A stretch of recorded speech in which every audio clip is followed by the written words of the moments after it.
And in all honesty, I am stressed, but I know it's the right thing to do.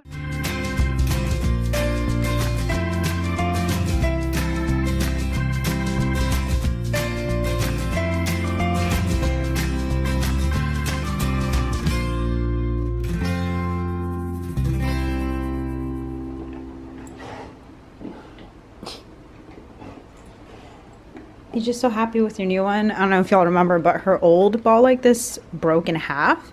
And we got her this one, and she's so happy with it. She loves it. Hippo. Anyways, y'all, good morning. Hurricane Michael is upon us, but where we live in the Tampa Bay area, we're really just getting some stormy weather, wind and rain, nothing serious. It's the Florida Panhandle that's being directly impacted, so sending lots of prayers. The way it's affected us the most is just, you know, this weather is not great for my pain, but Judd got called for hurricane duty, so he's off to help in those efforts. And I know some of y'all were concerned, but we'll be okay here at home. Arlo, is that your old one? Come here. Give. Stuck on her nose. I guess she likes them both. But in case y'all are wondering, this is what our weather currently looks like.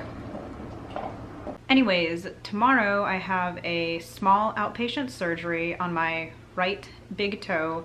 Y'all may recall me talking about this several weeks ago. If you want the full details, check out this video. But long story short, I once had an ingrown toenail on my big right toe. I had the procedure to correct it, but because of my Ehlers-Danlos syndrome, I never healed correctly, and it kind of left me open for infection. And I've gotten recurrent MRSA infections there, and I've had multiple podiatrists try and correct the problem. It keeps happening. I had a new podiatrist in my last hospital stay who has thought of a new approach to fix this problem with a surgery that's a little more extensive than the other procedures I've had done, but she's confident it'll work. Basically what she's gonna do is repair the nail bed so I don't have these open wounds anymore, and she's going to destroy some of the nail matrix, which makes the nail grow. Some of y'all were asking why she doesn't just remove the nail as a whole, and that would be our next option if this surgery doesn't work, because my issue stems from not healing correctly, and removing the entire nail requires more healing. So we're gonna try this step first. If it doesn't work, we'll just remove the nail. Some of y'all also asked why she didn't just do this procedure while I was inpatient, and the last time I was inpatient, I had an active MRSA infection right there in the toe, the area she needs to work in. And if she were to do the surgery with the active MRSA, it's guaranteed to just make the infection worse. I have to be with no active infection. So what she did while I was inpatient is a really thorough debridement, removed all the infected skin and whatnot and cleaned it. I finished my course of antibiotics. Right now I don't have an active MRSA infection, so it's safe to go in with this more extensive approach to fix the problem. The procedure itself is not very big. The concern is that I would get MRSA again. And MRSA is antibiotic resistant in the first place. It is difficult to treat, but with myself and my other health issues, when I get a MRSA infection, it becomes very dangerous very fast. It puts me in a mast cell flare. I have to be on IV antibiotics and in the hospital, and it's a mess. So hopefully with this procedure, we are going to fix the nail bed and how my nail grows and prevent MRSA from happening again, at least in that area. I don't have an active MRSA infection currently, but I am colonized, meaning it's on my body. If they do the nasal check, I will test positive for MRSA, and I've done the decolonization process multiple times with the Bactroban nose stuff and the Hibiclens body wash, but it stays with me. So to really make sure I don't get it with this surgery, they're gonna give me one prophylactic dose of IV antibiotics before the procedure. And MRSA is antibiotic resistant, but what they do is when I get an infection, they culture it and see what antibiotics can treat it best. And for me, it's either IV vancomycin, which I cannot take, and IV daptomycin, which I can take, but I get some pretty severe side effects from it. The IV Dapto does make my mast cell disease angry. I don't automatically get a severe reaction, but I get itching and burning and rashes, and I can get a little bit of throat tightness. And then I also get extremely severe bone pain with it. It is intolerable, and these side effects last 10 to 12 hours after the initial dose. So I'm gonna have to stay at the hospital for that time so they can help me manage those symptoms, especially since I'm at a higher risk for anaphylaxis and just following the procedure, and anesthesia is also kind of tricky for my body.